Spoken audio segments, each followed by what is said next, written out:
Hi, my name is Salvatore Cilio, and I'm going to be talking about the ethics of designing an AI system. So, what is artificial intelligence? It's any human-like intelligence that is exhibited by a computer, machine, or whatever else. It's used to mimic the human intelligence and actions. For example, our emotions, thinking, and the activities that we do in our everyday life. Essentially, it's just automating things that we do by having a robot or computer do them for us. One example of this is search engines find information much faster than we can by reading through encyclopedias. So what are the ethical problems of AIs? For one, there can be untrustworthy since most of the time AIs cannot explain their thought processes. When humans are solving a problem, we're able to explain in steps and how we came to each step one by one. Sometimes an AI will not be able to do this because it doesn't have the same thought processes as humans do. It can also be biased towards a person or a group of people because of the characteristics they have. Machines also have the potential to harm people, and in which case, whose fault would that be?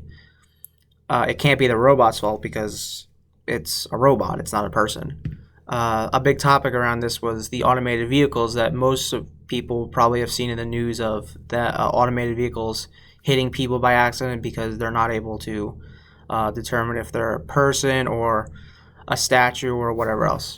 Also, the biggest thing is people in fear of losing their jobs or security and privacy, which are an example of this is restrictive countries like China that are monitoring citizens by facial recognition software in their public cameras. So, what is a decent AI? It's an AI that can solve a problem efficiently while also helping the person in the end. This is usually what most people want. They don't want a non-decent AI because that's unhelpful.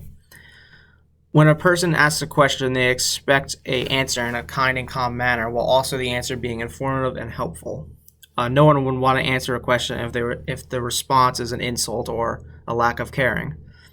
This is an example of a person asking where a certain key on a keyboard is and the robot responding with "you're stupid" and it's on the top row. Obviously, that's not something that you would want to hear from a robot if you have a question that you don't know what the answers to. On the right is the human teacher explaining that they'll help them and be able to find the key on the keyboard, which is something that you would want an AI to do. So ways that we can combat these problems is we have to be careful where the AI is getting their information from. If it's from a website that is known to produce biased information, then it's probably using that information in its decision processes, in which case it is failing as an AI.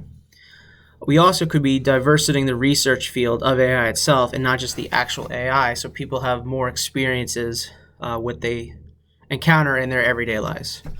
Also, we should not be discarding failed biased AI systems because that is valuable research that could be used so we don't recreate these already failed systems.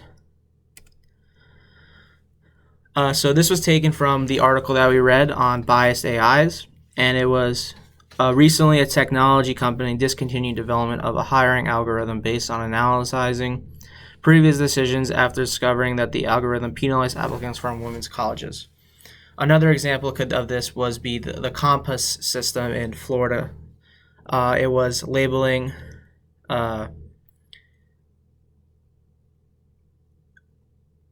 people as high risk or low risk depending on the color of their skin.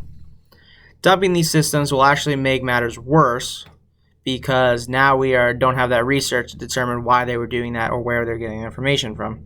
Instead, we should be studying the AI and understand why it is doing this to avoid it in the future. If we just end up dumping it, then we're going to end up possibly rebuilding the same AI that has the same biases as the previous.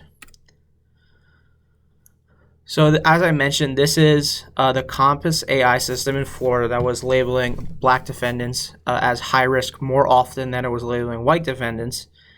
And as you can see the graph, the decile score is from low risk to 1, and then high risk is 10. And as you can see, the white defendants was labeled much higher as low risk compared to the black defendants. Thank you for listening, and have a nice day.